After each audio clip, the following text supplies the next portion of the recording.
नमस्कार, मी गायत्री आणि तुम्ही ऐकत आहात द पर्पल चॅप्टर.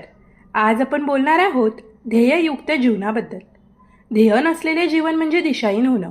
पण जेव्हा आपल्याकडे एक स्पष्ट ध्येय असतं तेव्हा आपली प्रत्येक पावलं, प्रत्येक श्वास एक अर्थ घेऊन जगतो.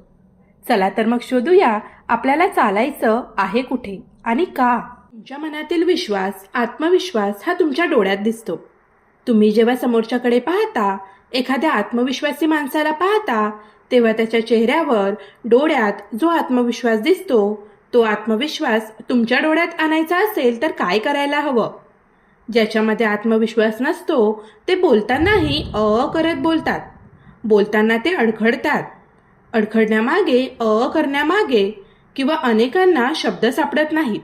यामागे एकच कारण असतं की त्यांच्या विचारांमध्ये आत्मविश्वास नसतो, त्यांच्या मनामध्ये आत्मविश्वास नसतो.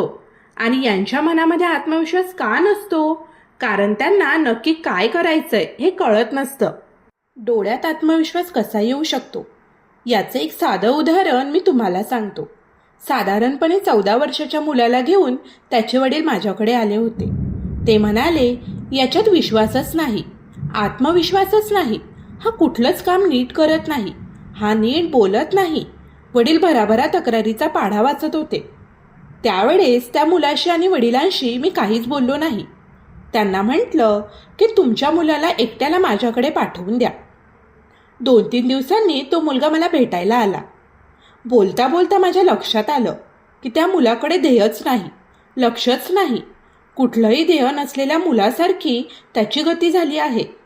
कुठलंही ध्येय निवडताना त्याला भीती वाटत होती. मला जमेल का? हाच नकारात्मक विचार आधी त्याच्या मनात येत होता. त्या मुलाबरोबर बसून मी त्याला एक लक्ष्य निर्धारित करायला लावलं. जसं त्याने त्याच्या डोळ्यासमोर लक्ष घेतलं आणि त्याला हेही पटलं की त्याने घेतलेलं ध्येय पूर्ण होणार आहे.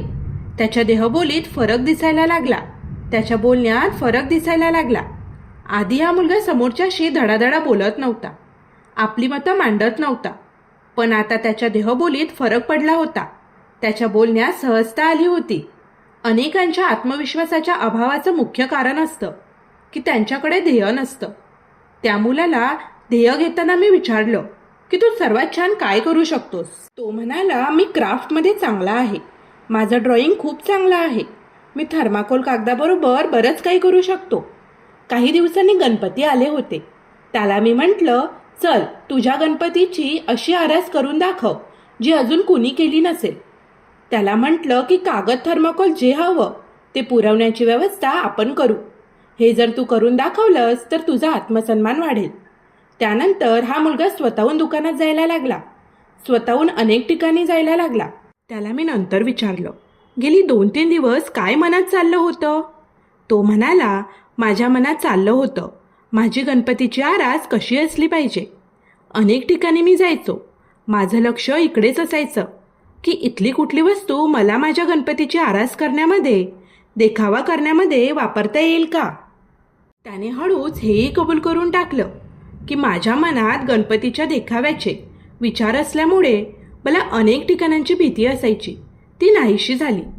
मला स्ट्रॉज हवे होते. दुकानात जाऊन मी स्ट्रॉ घेऊन आलो. मला काही विशिष्ट प्रकाराचं लाकूड हवं होतं.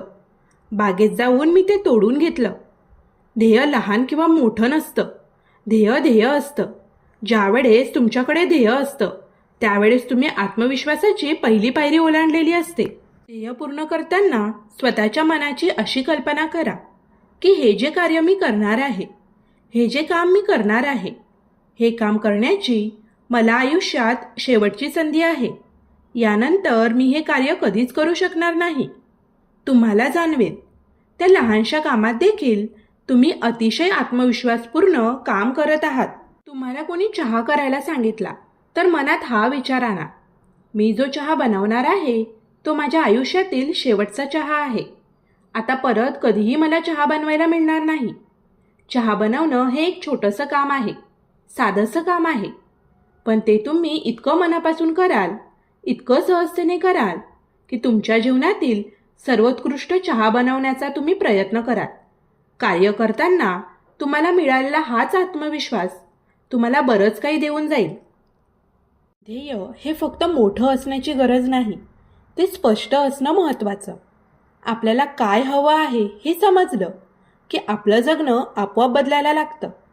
पुन्हा भेटूया द पर्पल चॅप्टरच्या पुढच्या भागात. तोपर्यंत स्वतःवर विश्वास ठेवा आणि तुमचं ध्येय मनापासून जपा.